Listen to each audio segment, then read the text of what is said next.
me introduce you to our first speaker. He will be sharing with us his expertise as he teaches us the third gate of entrepreneurship, which is execution and organization, or the EQ essential. Joey Espiritu completed his degree in Bachelor of Science in Business Administration, majoring in marketing at the University of the East in Manila in the year 2000. He was hailed as the two-term Dean's Lister at the De La Salle University das Marinas, where he concluded his master's degree in business administration in 2014. Although having spent most part of his career as an entrepreneur, he was also a full-time faculty in the College of Business Administration at Lyceum of the Philippines, Cavite from 2009 to 2014. He was recognized with an excellent mark in students' evaluation during his tenure. Wow, congratulations. In 2014, he was also a part-time professor at the College of Business Administration in De La Salle University das Marinas. He is a mentor and a vigorous initiator to creating businesses. He grew up believing that to be successful in any endeavor, one must start small and dream big. Wow, this is actually one of the things that we've been talking about this whole summit. This is a mantra that he's been carrying around in his pocket from then until now. And look how successful he's been.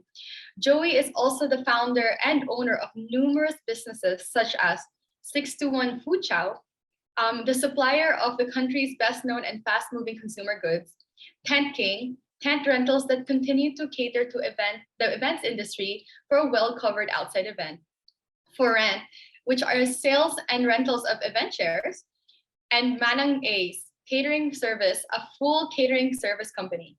As of today, him and his team pursue its expansion in the market, conquering Luzon and making its initial steps for its nationwide journey. Wow, what achievements! So, without further ado, let us welcome to the virtual stage, Joey Espiritu. Start small, dream big. This was my catchphrase when I started doing business 18 years ago with just 3,000 capital. Hi everyone, my name is Joey Espiritu and I'm here to share to you my Entrep journey. I'll be sharing to you 3 stories. The first part, how I started doing business. The second part, what happened in my companies during the pandemic. And the last one will be my reflection on my purpose. So let's start. The name of my first company is Logo Diseño. So we are more into balloon designing. Actually, this is the actual photo namin mag-asawa. Actually, girlfriend ko pa lang siya nito when we started this business. 3,000 puhunan, ang puro balloon designing lang ang ginagawa namin. So for 7 years, we've been doing this. Then we decided to start another company. This is TentKing. We started with just 1 tent, naging 2, naging 3, naging 5, naging 8. And before we just focus on Tagaytay, pero this time we are now in Calabarzon, Metro Manila, Central Luzon, North Luzon, and Bicol region. So we're continuously expanding our operation. So this time na-realize namin, siguro hindi lang kami pwedeng dito lang din sa Pilipinas. Then we decided to go outside and we went to China. We bought another tent. So this time meron na kaming mas malalaking tent. And this one, yung aming dome tent, 12 meter by 30 meters. So hindi kami tumigil dito. We also bought another tent, which is an air-conditioned tent this time. So para makapag-cater kami doon sa mga malalaking events. So nakita namin na we should not just focus on rental. So this time, nagbebenta na rin din kami ng tent. So we are now fabricating our own tents para at least meron kaming additional revenue stream, not just focusing on rental. So may mga kumpanya na nagpapagawa sa amin, meron din may mga tao na may sasakyan na nagpagawa din ng car garage tent sa amin. So while running TentKing, we simultaneously is running Manang Ace Catering. Manang Ace Catering ay catering business ito ng aking mother-in-law. And then that time, sabi niya, Joey, maganda na kami, kayo nang bahala sa catering. So what we did, ni-recalibrate namin yung buong operation. So this time we are now focusing more on weddings. Our photo 8 years ago, isa kami sa mga waiters at tumutulong pa during the events. So ngayon, kaya na namin mag-cater kahit 4 na weddings. And we are focused more on the middle class na mga bride and groom na naniniwala kami na we can still provide an affordable wedding for them. still, we can offer an excellent customer service at delicious food na ina-expect nila pagdating sa kanilang kasal. So we're not just focused on weddings lamang. Kung hindi, this time pati na mga corporate events ay kaya na rin namin. While running TentKing and Manang A, I founded another company, and this is For Rent. For Rent is a chair rental business. I started this 6 years ago with just 300 chairs.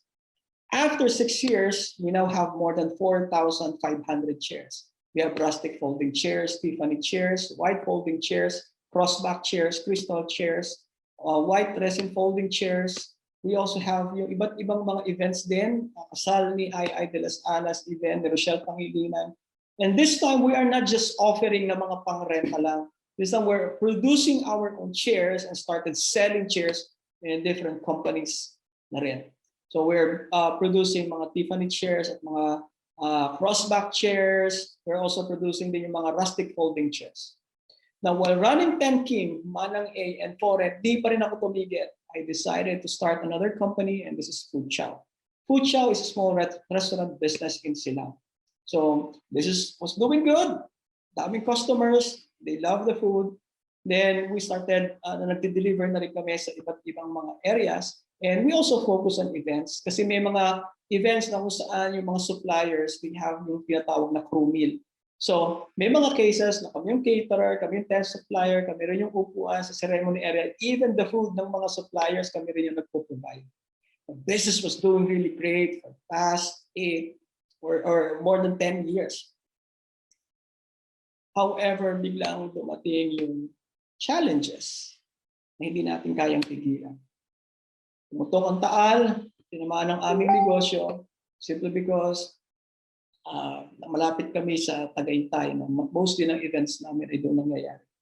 And then, halos may mga experiences kami na may mga nag-refund, may mga nag-cancel. So medyo challenging yun. Hindi pa kami nakaka-recover sa taal bigla nang tumama naman ng COVID. And I think this is one of the lowest part ng aming buhay. Hindi namin alam ang aming gagawin. Walang weddings, so ibig sabihin walang cater, walang magre-rent ng chairs, bawal ang restaurant, at wala rin nagre-rent ng pang-weddings na tent. So the question is, anong dapat namin gawin? So instead of focusing on the problem, we decided to fight. We decided na maghanap ng solusyon. So, allow me to share to you what happened during the pandemic. So for TentKing, instead of renting para sa mga weddings, this time we started focusing on selling tents. So we started selling isolation tents, quarantine tents. Ito yung time na namimigay si Angel Oxin ng mga tents sa mga hospitals. So kami ang isa sa mga suppliers na. So yung tents namin umaabot na ng Cabanatuan City. May bumili from Tarlac, may bumili from Leyte, may bumili sa Batangas, sa Antipolo, Zambales. So nag-deliver din kami sa Siargao, sa Davao, sa Iloilo. So even San Miguel bought our tents. St. Luke sa ilang mga branches nila sa amin din galing. And then sa Makati Med, yung mga tents po dyan galing din po sa TentKing. Now, yung mega vaccination site near Okada, so kami ang gumawa actually nitong mga tents na ito. This is one of the projects din ng isang malaking kumpanya to help yung mga Pilipino na mas maging mabilis yung pagbibigay ng bakuna. So I'm happy to share with you last year, first time namin nakapag-export sa Guam. So hindi pa rin kami tumigil. Ngayon 2022, we launched another brand or another business model in which we focus on retail. So this time, hindi lang tent ang binebenta namin, anything that we can cover. So that's something that we're selling in this company. So meron kami parasol, meron kami lona, gumagawa kami ng trapal, meron kami linoleum. So can you imagine anything na pwedeng i-cover, so we're selling in this retail store. So business is doing good, and we're planning next year na magkaroon kami ng pangalawa o pangatlong branches. Now, other than tents, saka yung mga pang-cover din ng mga products namin, this year we're going to launch our flooring system. So this time, yung mga customers na kapag umulan yung kanilang garden area nagiging maputik, we'll be able to solve it.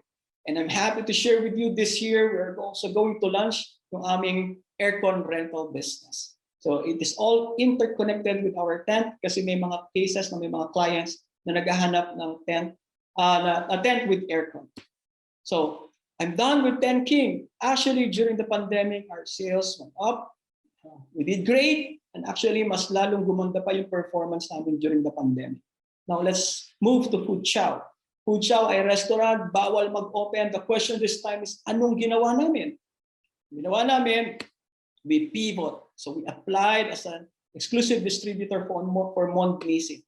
So we started really small. Hanggang lang ang operation namin. Fast forward. October 2020 kami nag-start. As of today, ganito na halos kalaki yung aming operation. So we're now handling big brands like NutriAsia brands, Mont brands, Oleo Fast, and we are the exclusive distributor sa South Luzon. So we're doing good. Our performance ay patuloy na tumataas ang aming sales. So hindi pa rin kami tumigil. This time, we are now the exclusive distributor of Crystal Clear in South Luzon. And we're also one of the dealers of Pepsi Cola in Cavite. And right now, ito naman yung mga awards na nakuha namin from our principal. Diamond Awards for NutriAsia. We're achieving and exceeding the targets ng Oleo Fats. Ganun din ang nangyari sa Pepsi. Nakuha namin ng top 1 spot in opening new accounts. And then, pagdating naman sa Mondisin, there are months na nagsasecond, the highest kami is nationwide in terms of sales performance. We did great. We're continuously expanding our operation. We're continuously moving forward. Na this time, hindi na kami Cavite, nasa Laguna na kami, nasa Batangas na kami, nasa Quezon na kami. And this time, papasok na rin kami ng Mindoro. Now, while selling our products, hindi kami tumigil doon. We are also offering yung services namin dahil this time pati food bazaar, pinasok na rin namin. And nakaka-5 na kami halos na food bazaar dito sa Silang. So it's a very successful event. Bakit namin ito ginawa? For us to be able to establish better relationship with our food vendors. And at the same time, ito na rin ay tulong din namin sa mga maliliit na negosyante na food-related ng business para mas makilala din sila sa community. Now, dahil patuloy na lumalaki yung aming negosyo, we need to have another warehouse in Lipa. So I'm happy to share with you this month, na October, ay nag-open na kami ng aming bagong warehouse sa Lipa, Batangas. Now we're done with TentKing, we're done with Food Chow, let's now move to foreign. So during the pandemic, bawal ang weddings, walang renta ng upuan. So anong ginawa namin? So we focus on selling chairs kasi may mga ibang company kahit na pandemic, bumibili pa rin sila ng upuan. So, nakabenta kami sa Boracay, sa Tarlac, sa Ilocos. And actually, pinasok pa rin namin, nag-produce kami ng mga hand washing stations. Para ang objective namin, at least may pumapasok pa rin na pera during the pandemic. So, may mga events din na nangyari pa rin nung medyo bumubukas na yung merkado. Ito ay event ni Ellen Adarna. And then, lately, may mga bago kaming nilo-launch na mga bagong upuan. So, ito ay event ni Miel Pangilinan, anak ni Sharon Cuneta. So meron din kami mga bagong upuan, mga high-end na mga upuan na ino-offer din namin sa mga customers. So ito naman ang event ni Jason Abalos, Daryl Ong sa kanilang mga weddings. So hindi kami nag-focus lamang sa Cavite sa aming warehouse. This time meron na rin kaming warehouse sa Caloocan. The main objective here ay mas mabilis namin ma-deliver yung aming mga produkto para matuwa ang aming kliyente na hindi kami nalilate pagdating sa delivery. Now, moving forward, now, question is, what happened to Manang A? Kay Manang A, dahil nga bawal ang catering, so what we did, nag-food delivery muna kami.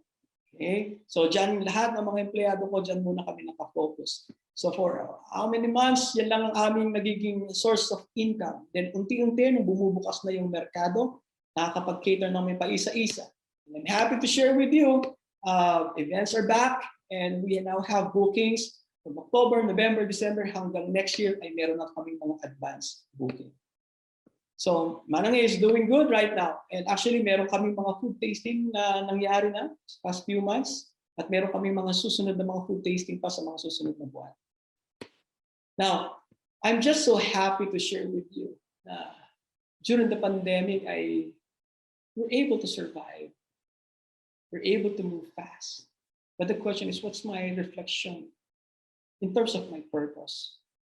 Kasi during the pandemic, pwede ko namang isipin na i-save na lamang kung ano yung pwede ma-save ko para sa family ko.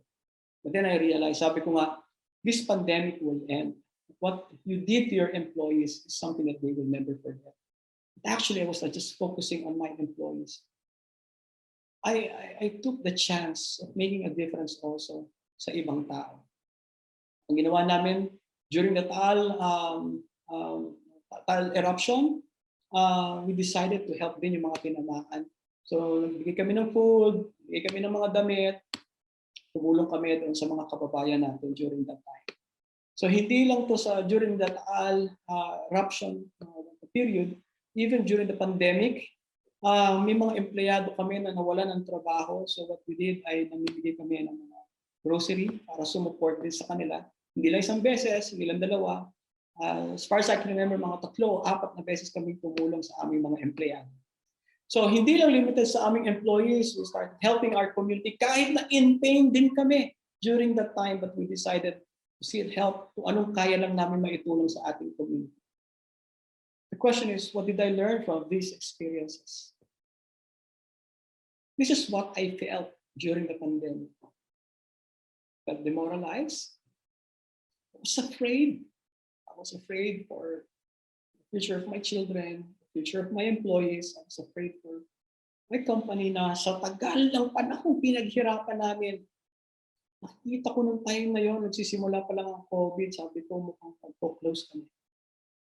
I was yelling silently kasi lahat tayo tinamaan. Wala akong tatakbo at kinukwento yung nararamdaman ko sa aking pamilya. Of course, meron akong mga gastos, meron akong mga pasweldo, meron akong renta. So, nag-bleed ako in terms of expenses. But I was really afraid and I just don't know ano pang pwede ko pang gawin. There's a certain point pa na I'm starting to lose respect sa sarili ko. I felt disgraced. Parang hopeless, parang wala nang pag-asa talaga.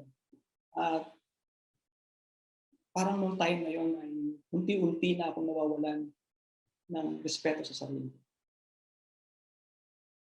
However, I remembered one of my mentors told me, Joey, in every crisis, there are opportunities.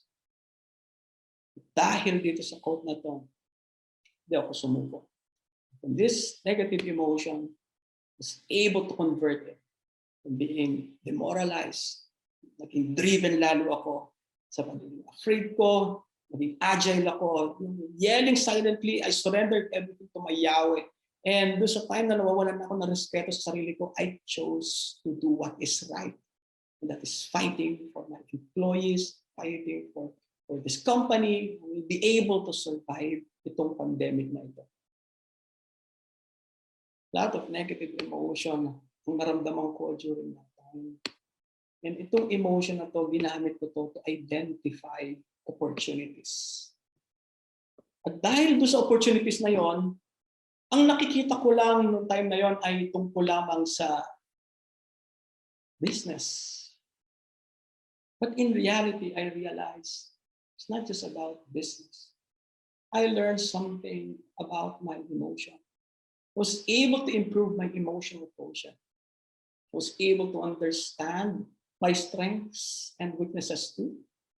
I was able to understand, or I was able to learn how to control my emotion. I was able to empathize on other people. Mas lalo ko silang pinag-aaralan, mas lalo ko silang naiintindihan. And during that time, I was able to strengthen my relationship sa aking empleyado, sa aking family, sa mga tao nasa paligid ko.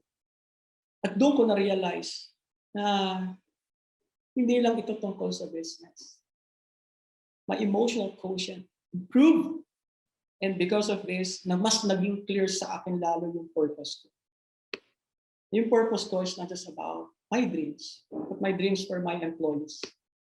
That I can share blessings to them, I can celebrate with them, I can give rewards in their performance, or maybe hindi lang puro trabaho. Maybe may mga times na pwede rin kami magsayaw, mag-yoga, or maybe mag-zumba. I realized it's never just about myself.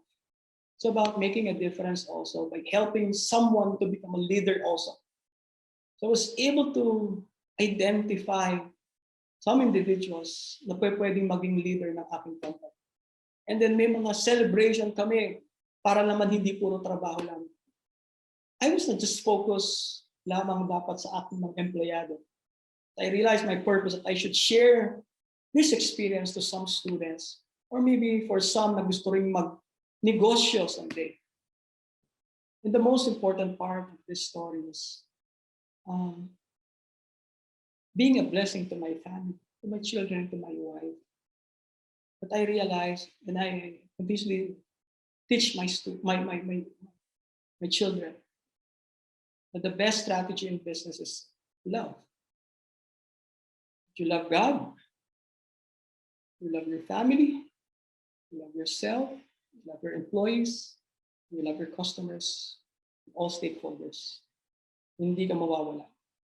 At naniniwala ako, lahat ay posibleng mangyari sa isang tao na magsisimula munang mahalin niya ang kanyang sarili para meron siyang maibigay sa iba.